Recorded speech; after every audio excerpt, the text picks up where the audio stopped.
नमस्कार, good morning. आप देख रहे हैं रिपब्लिक भारत को। मैं निधि चतुर्वेदी आपके साथ। नमस्कार, आपके साथ मैं हूं ज्योत्सना बेदी। आप देख रहे हैं 9 का निशाना। देखिए, अनिल देशमुख का इस्तीफा ले उद्धव कह रहे हैं रामदास, निष्पक्ष जांच होनी चाहिए। ये भ्रष्टाचार का बहुत बड़ा मामला है, रामदास अठावले ने ये कहा है। तो एक बड़ा बयान सामने आया है निष्पक्ष जांच के लिए। यहां पर जिस तरीके से एक बयान सामने आया, इस्तीफा जरूरी, दोषियों को सजा मिलनी ही चाहिए।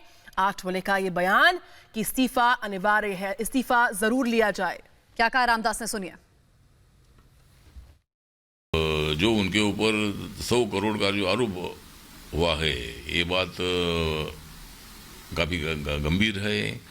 और मुकेश अंबानी के घर को उड़ाने की साजिश में सचिन वाजेद ऐसा जो पुलिस ऑफिसर है, इस पुलिस ऑफिसर के लीडिंग में मतलब ये सब कुछ हुआ है। और परमवीर सिंह जी जो है, जो मुंबई के पुलिस कमिश्नर रहे, तो उन्होंने इसी तरह का आरोप करना, ये बात मतलब बहुत बड़ी धक्कादायक है। और आज तक इसी तरह का आरोप किसने तो नहीं किया था। लेकिन मामला बहुत बड़ा गंभीर है, इसीलिए अनिल देशमुख जी ने जल्दी से जल्दी इस्तीफा देना ही चाहिए। तो वहीं इस बीच अनिल देशमुख के इस्तीफे पर संशय बरकरार है, कायम है। अनिल देशमुख पर जयंत पाटिल का बयान सामने आया। अनिल देशमुख को इस्तीफा देने की जरूरत नहीं कहा गया।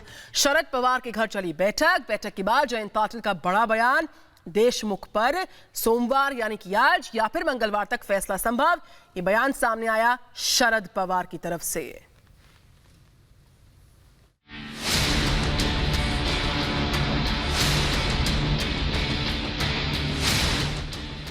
एंटीलिया केस की जांच जैसे जैसे आगे बढ़ रही है, उसकी आंच खाकी से खादी तक पहुंचने लगी है।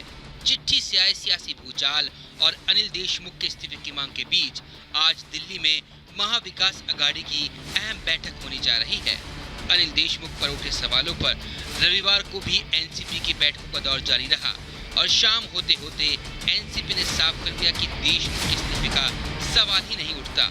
अनिल देशमुख की रेजिग्नेशन की कोई आवश्यकता नहीं है। हमारी एटीएस पूरा छानबीन के तपास कर रही है और हमें पूरा विश्वास है कि उसमें से हम कल्प्रिट कौन है वो जल्द से जल्द ढूंढ के निकालेंगे। तो क्या अनिल देशमुख इस्तीफा नहीं देंगे? इस पर सस्पेंस बरकरार है। जारी विवाद के बीच कल शिवसेना नेता संजय राउत ने दिल्ली में शरद पवार से मुलाकात की। मुलाकात के बाद शरद पवार ने साफ कर दिया कि अनिल देशमुख पर अंतिम फैसला उद्धव ठाकरे लेंगे। यानी पवार ने सियासी गेंद पूरी तरह से उद्धव ठाकरे के पाले में डाल दी। इस बीच चिट्ठी सामने आने के बाद से ही बीजेपी इस्तीफे की मांग पर अड़ी हुई है, तो वहीं सियासत के माहिर खिलाड़ी माने जाने वाले और एनसीपी अध्यक्ष शरद पवार डैमेज कंट्रोल में जुटे हैं। पवार ने ये तो माना है कि अनिल देशमुख पर लगे आरोप गंभीर हैं, लेकिन लगे हाथ चिट्ठी की सच्चाई पर भी सवाल उठा दिया। He was suspended about 16 years back, and recently he was reinstated in service. The decision to reinstate in service was neither taken by CM or Home Minister. It was taken by CP himself. Sharad Pawar ने अनिल देशमुख और मुख्यमंत्री का बचाव तो किया ही, वहीं वाजे की बहाली का ठीकरा भी परमवीर के सिर फोड़ दिया।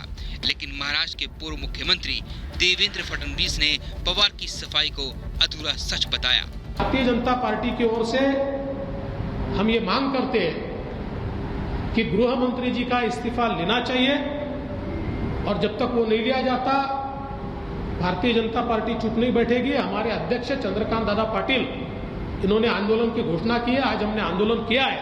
सरकारी वसूली जो चल रही है,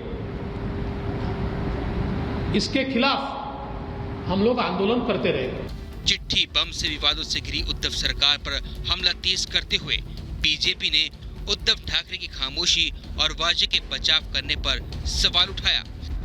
पहली बात गृह मंत्री की, उनको तो 1 मिनट भी रहने का अधिकार नहीं है।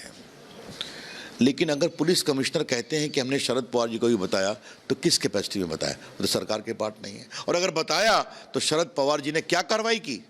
एक्सटॉर्शन अपराध है ना। बीजेपी ने उद्धव सरकार के खिलाफ महाराष्ट्र से लेकर दिल्ली तक मोर्चा खोल दिया है, जहां एक तरफ बयानबाजी और प्रदर्शन के जरिए दबाव बनाने की कोशिश की जा रही है, वहीं बीजेपी नेता राम कदम आज सुबह 11 बजे मुंबई पुलिस के नए कमिश्नर हेमंत नगराले से मुलाकात करेंगे। Bureau report, Republic Bharat. और संजय राउत कह रहे हैं कि सभी सहयोगियों को बैठकर चर्चा करनी चाहिए इस पर कि इन दागों को साफ कैसे करना है। हमारे साथ मुंबई से लाइव इस समय बरखा मौजूद है। बरखा, मीटिंग जो होनी थी अनिल देशमुख और शरद पवार के बीच दिल्ली में, वो रद्द हो गई है। अब मुंबई में बैठक होगी और शरद पवार ने गेंद उद्धव ठाकरे के पाले में डाल दी है। क्या होगा, इस पर नजर बनी हुई है।